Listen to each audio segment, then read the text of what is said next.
विजय और साहिल बहुत खास और करीबी दोस्त थे। वो दोनों बचपन से ही साथ में थे। उन दोनों का अक्सर एक दूसरे के घर में आना जाना लगा रहता था और इसी वजह से दोनों के घर वाले भी उन दोनों को बहुत अच्छी तरह से जानते थे। एक दिन विजय और साहिल ग्राउंड में फुटबॉल मैच खेल रहे थे।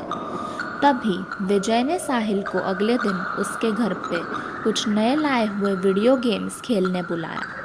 बिना किसी संकोच के साथ साहिल भी मान गया और राजी हो गया।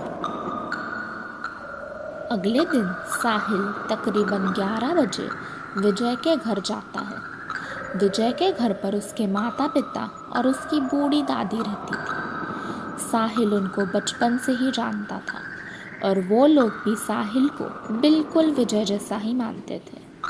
साहिल जब कभी विजय के घर जाता था तभी उनकी हेल्पर शीला दीदी दरवाज़ा खोलती थी, लेकिन इस बार 5-6 बार बेल बजाने के बाद भी किसी ने दरवाज़ा नहीं खोला। साहिल वापस अपने घर जाने ही वाला था कि तभी धीरे से विजय के घर का मेन डोर खुला। विजय की बूढ़ी दादी ने दरवाज़ा खोला था। साहिल ने उनसे पूछा, शीला दीदी क्या आज नहीं आई है दादी? आपने क्यों दिक्कत उठाई? तभी दादी ने उसे अंदर बुलाया और हॉल में जाकर बैठने को बोला। दादी उसके लिए पानी लाने जाती है। तभी साहिल उनसे कहता है, दादी विजय कहाँ है? उसने मुझे वीडियो गेम्स खेलने बुलाया था। अरे बेटा, वो निकम्मा तो उसके कमरे से बाहर ही नहीं निकलता, वही पड़ा होगा कमबख्त। साहिल हल्का सा मुस्कुराया और दादी से कहा, दादी मैं ऊपर जाऊँ? दादी कहती है, हाँ बेटे तुम ऊपर जाओ, मैं तुम्हारे लिए कुछ नाश्ता भी ऊपर भेजती हूँ। ऐसे कह के साहिल विजय के कमरे में चला जाता है, लेकिन विजय तो उसके कमरे में था ही नहीं। साहिल को लगता है विजय शायद रेस्टरूम में गया होगा। वही बेड पर उसकी नई वीडियो गेम्स पड़ी होती है, तो साहिल गेम्स खेलना शुरू कर देता है। तभी उसे महसूस होता है कि कोई उसे पीछे से घूर रहा था और पीछे मुड़ने पर वो देखता है कि विजय की दादी उसे कमरे के बाहर से अजीब तरह से घूर कर देख रही थी। वो पूछता है, क्या बात है दादी? तभी दादी अजीब ढंग से हंसती है और कहती है, कुछ भी तो नहीं, आखिर तू मेरी चंगुल में आ ही गया। और इससे पहले कि साहिल कुछ समझ पाता, दादी तेज़ी से उसकी ओर हाथ में एक बड़ा सा चाकू लेकर हमला कर देती है।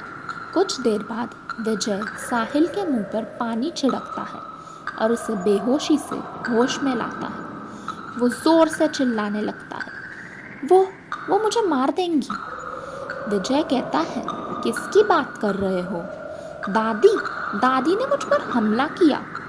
विजय के साथ साथ उसके माता पिता भी हैरान हो जाते हैं। विजय की माँ कहती है, क्या कहा दादी?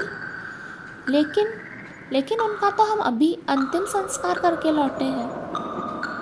क्या? साहिल दंग रह जाता है। विजय उसे बताता है कि आज सुबह ही उसके दादी की मौत हो गई थी और वो तीनों अंतिम संस्कार करके लौटे थे और इसलिए शीला दीदी को भी आज छुट्टी दी थी। विजय के पिताजी उसे पानी पिलाते हैं और कहते हैं, बेटा तुम्हें भ्रम हुआ होगा, जाओ अपने घर जाकर आराम करो। साहिल वहाँ से फौरन उठकर चला जाता है। रास्ते पर पहुँचते ही उसे उसके पीठ पर कुछ उलझन होने लगती है।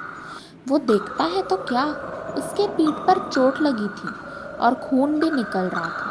साहिल को अपनी आंखों पर यकीन नहीं आता है। वो मुड़कर विजय के घर की ओर देखता है और उस घर की आखिरी मंजिल से दादी की दुष्ट आत्मा उसे देख रही थी। साहिल तेजी से वहाँ से भाग जाता है।